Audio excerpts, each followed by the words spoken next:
Pelonians.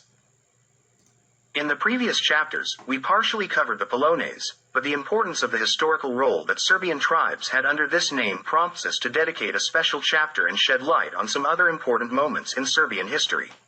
In Isorod, it is said that among the sons of Mizraim, which include the Jews, those who were in Egypt and Myrenia, the Philistines and Caphtorim originated. Exodus chapter 10 verse 14. The Philistines are related to Palestine, that is, Pelosti or Pelonese, and the Caphtorim are their brothers. Wells states, the Old Cretans were kin race with the Iberians in Spain and Western Europe, in Asia Minor, and North Africa. They not only lived on Crete but also on Cyprus, in Greece, before the Greeks, in Sicily, and in southern Italy. 115 1st ch.188. According to Wells, the Cretans are associated with the Philistines. The Philistines are considered a distorted name for the Pelonese, from whom Palestine derived its name. The Jews regarded the Philistines as Cretans. Herodotus mentioned that the entire Crete was inhabited by Pelasgians, and according to Wells, the Philistines are Pelasgians. Various names are used for the same people, such as Pelasgians, Pelasti, Pelonese, Pelesati, Puni, Peoni, Panoni, and Phoeniki. The author maintains that the correct name for these tribes was Pelonese, and the origin of this name has been explained in the first tome of the history of the Serbs. As was the case with most names of peoples in ancient times, this name also originated from the name of a deity, later known as Apollo. The original form of this name was Pelon, to which the prefix, the letter, as, was added, and the letter, Eri, transformed into, Ocho, thus becoming Apollo. This god is a representative of the sun, adopted by the Greeks from the Serbs and enthusiastically celebrated. They did not forget its origin. For them, he was the god who came from the north, a fact emphasized in his rituals. Some claimed that Apollo originated from Lika in Asia Minor, with his mother being the goddess Leto, summer, also known as Lada, and in Italy as Latona. Others said that Apollo was the son of the god Hammon and was born in Africa, probably because Hammon was a revered sun deity. However, traces of his name among some Serbian tribes lead us to the Helm Peninsula as Apollo's original land. Apollo was highly esteemed in Troy, and Homer ranks him among the deities on the side of the Dardanians in the Trojan War. In Greece, the Hyperboreans were considered Apollo's people. Apollo's people, together with their god, reached the great Mediterranean Sea and named it after themselves, Pelag. Mellersh states, Pelag is the center of the world. 68 ch.23.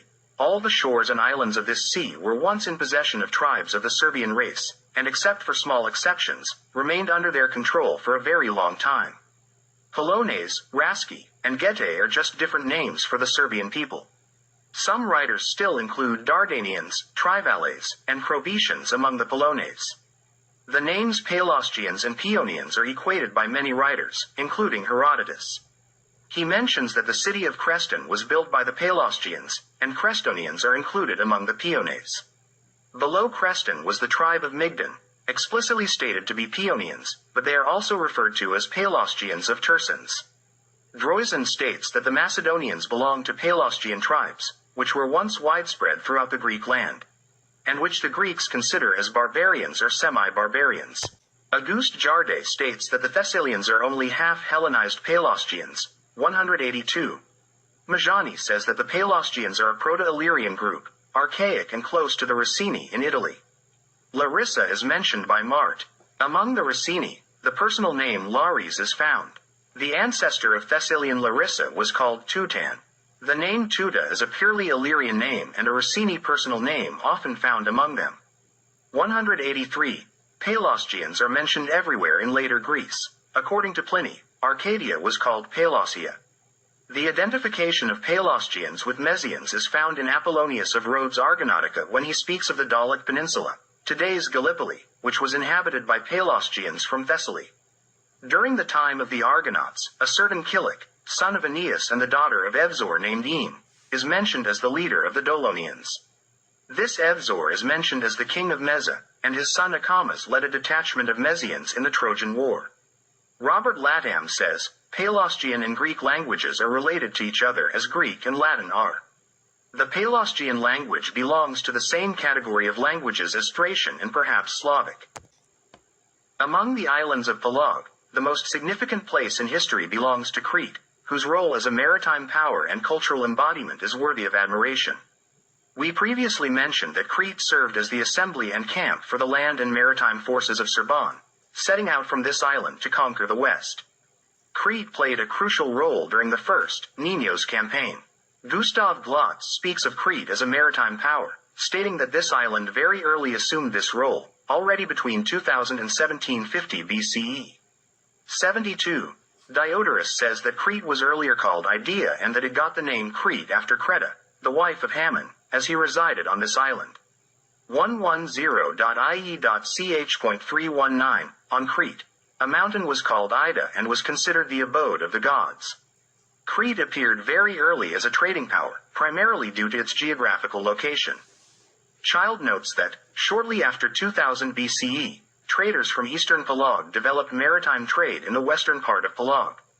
56th ch. 115. In order to engage in trade, the Cretans built large and heavy cargo ships, up to 30 meters long, with a rounded draft, capable of sailing to all shores of Pelog.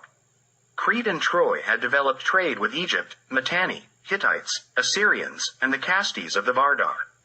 Trade caravans went from the shores of Pelog far into the interior of Europe, Asia, and Africa. The Cretans first established depots on the shores of Pelog, then permanent storage facilities, some of which transformed into Cretan settlements. Such Cretan depots were found on Euboea, Aegina, Delos, Amorgos, Paros, Sifnos, in Thebes, Laconia, Argolis, on Corfu, and Sicily. Corinth and Marathon were Cretan constructions. Around 1750 BCE, Crete establishes its dominance at sea, marking the first known thalassocracy in history. After the expulsion of the Hyksos, Egypt emerges as a new power and expands its influence into Syria. Since that time, Egyptians extensively utilized the services of the Cretan navy for both trade and military purposes, leading to the organization of a harbor at the future site of Alexandria. The peak of Cretan power and thalassocracy was between 1750 and 1450 BCE. In the 16th and 15th centuries BCE, Cretan warships were long, decked vessels with 2 or 3 masts, 2 rudders, and 50 oarsmen. Some of them had 2 towers, one at the bow and another at the stern, with strong and sharp prows. These ships were primarily used for pirate hunting, suppressing various marauders, and securing trade routes. Coastal cities and tribes engaged in piracy had their navigation rights restricted by the Cretans. Plutarch mentions that the Greeks were forbidden to sail into open seas with a crew of more than 5 people. Pirate cities and violators of these rights were punished. Among the punished cities, Athens held the first place, annually required to deliver a certain number of young men and women to the Cretans as slaves. The Cretan rulers, whose governance structure resembled Zupan's more than kings, were mostly called Mino. This strongly reminds us of the Phrygian rulers named Midas. One Mino besieged Megara, and during this event, the ruler of Megara named Scylla died, either naturally or through violence. Herodotus states that Cretans besieged the place called Kamnik on Sicily for a full 5 years. During the period of extensive trade on Crete, products from very distant lands arrived, such as ivory, pearls, faience pottery, silk from China, marble from Scandinavia, and so on. Child mentions that records from Mesopotamia speak of the import of Cretan textiles after 2000 BCE, but not before this date.